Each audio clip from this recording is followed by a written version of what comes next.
চট্টগ্রামে আইনজীবী অ্যাডভোকেট সাইফুল ইসলাম আলিফ হত্যা মামলার প্রধান আসামি চন্দনকে গ্রেপ্তার করেছে পুলিশ। গেলারাতে ভৈরব থানার ওসি মোহাম্মদ শাহিনের নেতৃত্বে একটি দল অভিযান চালিয়ে ভৈরব রেলওয়ে স্টেশন থেকে তাকে গ্রেপ্তার করে। ওসি শাহিন জানান, গতকাল চন্দন চট্টগ্রাম থেকে রওনা হয়ে সন্ধ্যায় ভৈরব স্টেশনে নেমে ঘোরাঘুরি করছিলেন। রাত গভীর হলেই শ্বশুরবাড়ি মেথরপট্টিতে যাওয়ার কথা ছিল তার। পরে তথ্য প্রযুক্তির মাধ্যমে চন্দনের অবস্থান জানতে পেরে অভিযান চালিয়ে গ্রেপ্তার করা হয়। গেল ২৬ নভেম্বর চট্টগ্রাম আদালতে আইনজীবী সাইফুল হত্যা ঘটনায় কোতোয়ালি থানায় ৩১ জনের নামে উল্লেখ সহ অজ্ঞাত ১০ থেকে ১৫ জনকে আসামি করে মামলা হয়েছে। এই মামলায় ১ নম্বর আসামি চন্দন। এর আগে এই হত্যা মামলায় ৯ জনকে গ্রেপ্তার করে পুলিশ।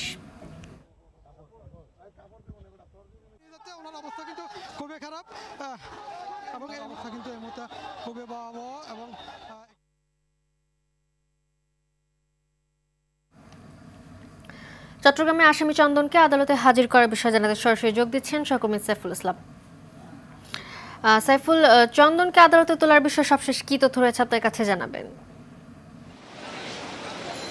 জি মালিহা, যেমনটি বলেছেন, আমরা কিন্তু সবাই দাঁড়িয়ে আছি কোতোয়ালি থানায়, যে থানাতে অ্যাডভোকেট সাইফুল ইসলাম আলিফের বাবা মামলা দায়ের করেছেন, সেই থানায় কিন্তু আমরা অপেক্ষা করছি। এখানে কিন্তু অন্যান্য গণমাধ্যম কর্মীরাও কিন্তু অপেক্ষা করছে। কবে নাগাদ আসবে সেটা কিন্তু এখনো পর্যন্ত পুলিশ আমাদেরকে সঠিক বলতে পারেনি। তবে ধারণা করা হচ্ছে আরও ১ ঘন্টা সময় লাগবে আসতে। এরপরে আদালতে তুলবে এবং আদালত প্রাঙ্গণে কিন্তু আইনজীবীরা অপেক্ষা করছে। সেখানে কিন্তু আইনজীবীরা কিন্তু বিক্ষোভ মিছিল শুরু করেছে। আমরা কথা বলেছিলাম ডিসি ক্রাইমের সাথে, তিনি জানিয়েছেন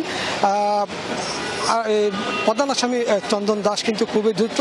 তার কাছে যে মোবাইল ব্যবহৃত হয়েছিল সেই মোবাইল নাম্বারটি তিনি পরিবর্তন করেছেন, যার কারণে তার অবস্থান শনাক্ত করতে তাদেরকে বেশ ব্যাক পেতে হয়েছে। এবং ডিবি এবং কোতোয়ালি থানার পুলিশ যৌথ উদ্যোগে গতকাল রাত ১২টার সময় তাকে গ্রেপ্তার করেছেন ভৈরবের কিশোরগঞ্জ থেকে, এবং এর পরপরই তাকে আজকে সকাল ১১টার সময় সেখান থেকে রওনা দিয়েছেন।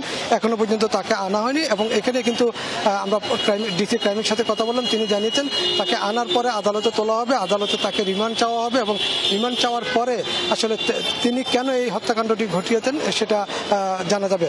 তবে আইনজীবীদের একটাই দাবি, সেটা হচ্ছে যে এই হত্যাকাণ্ডের মূল পরিকল্পনাকারী ছিল এই চন্দন দাস, এবং চন্দন দাসের নেতৃত্বে কিন্তু এগুলি হয়েছিল। এবং আইনজীবীরা আরও দাবি করেছেন আসলে যেদিন যে ২৬ তারিখ আসলে ঘটনাটি ঘটেছে, সেই ২৬ তারিখে নেতৃত্ব দিয়েছিলেন এই চন্দন দাস, এবং চন্দন দাস কিন্তু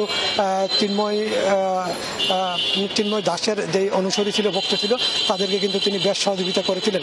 তবে পুলিশ জানিয়েছে আসামি আনার পরেই তারা বাকি কাজগুলি সারবেন, এরপরে আদালতে নেবেন, আদালতে নেওয়ার পরে জামিন চাইবেন, জামিন পরবর্তী ব্যবস্থা তারা গ্রহণ করবেন। তবে এর আগে আরও ৯ জন আসামি গ্রেপ্তার হয়েছিলেন, চন্দন দাস মোট ১০ জন আসামি গ্রেপ্তার হয়েছেন। এবং আমরা জিজ্ঞেস করেছিলাম আসলে বাকি ৯ জন আসামিকে কেন আপনারা রিমান্ডে নেননি, তারা বলল আসলে সবাইকে একসাথে রিমান্ডে নেবে।